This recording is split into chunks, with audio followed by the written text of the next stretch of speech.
I'll never forget the moment I walked into the office that morning. 30 minutes late, hair frizzy from the rain, mascara smudged, and heart absolutely pounding. And it was only my first day. Let me know in the comments if you've ever dealt with something like this. I'd love to hear your story. I'd gotten the internship of my dreams at one of the most prestigious marketing firms in the city. Everyone told me the CEO, Mr. Kessler, was a shark. Brilliant, ruthless, and practically a legend. So you can imagine my horror when the train broke down that morning and every cab was full. By the time I arrived at the office, my blazer was wrinkled, my shoes were soaked, and my confidence was completely gone. I slunk into the lobby, hoping no one would notice. But the receptionist, a severe woman with pencil-thin eyebrows and a clipboard, immediately shot me a look like I'd just spit on the carpet. And the cab was Tom. "You're the intern?" she said, arching a brow. Maya Harris, I. She cut me off with a sniff and handed me a visitor badge like it was a dead rat. "They already started orientation," she hissed. "Third floor. And hurry." When I reached the conference room, I could hear muffled laughter from inside. My stomach dropped.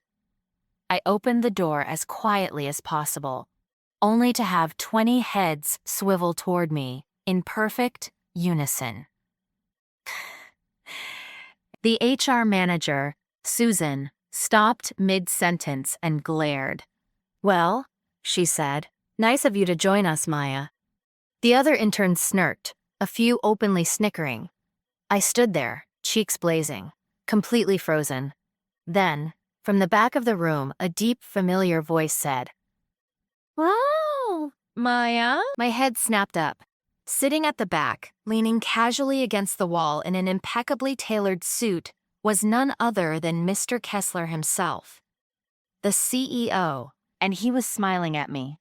I swear the entire room went silent, like someone had hit mute. "She's with me," Mr. Kessler announced to everyone's shock. He stood, walked over, and clapped me on the shoulder like we were old pals. "Didn't expect to see you here. Still keeping your dad in line?" I nodded mutely, stunned. "Oh, right," he said with a chuckle, turning to Susan. "Her father and I went to business school together. She babysat my twins for a whole summer." Gasps rippled through the room. I could practically hear the HR manager's jaw hitting the floor. If you're enjoying this story so far, don't forget to like the video and subscribe for more office drama every day. From that moment on, everything changed. Susan scrambled to sit me at the head of the table. The interns who'd been laughing earlier suddenly wanted to know where I'd gone to school and complimented my drenched shoes. People kept whispering to each other, shooting me wide-eyed looks of disbelief. At lunch, Mr. Kessler found me in the cafeteria. He sat down across from me like it was the most normal thing in the world and started telling stories about my dad's infamous pranks back in business school.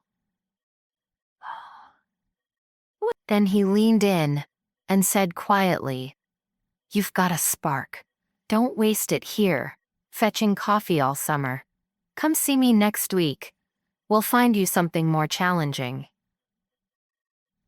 By the end of the day, everyone in the office knew my name.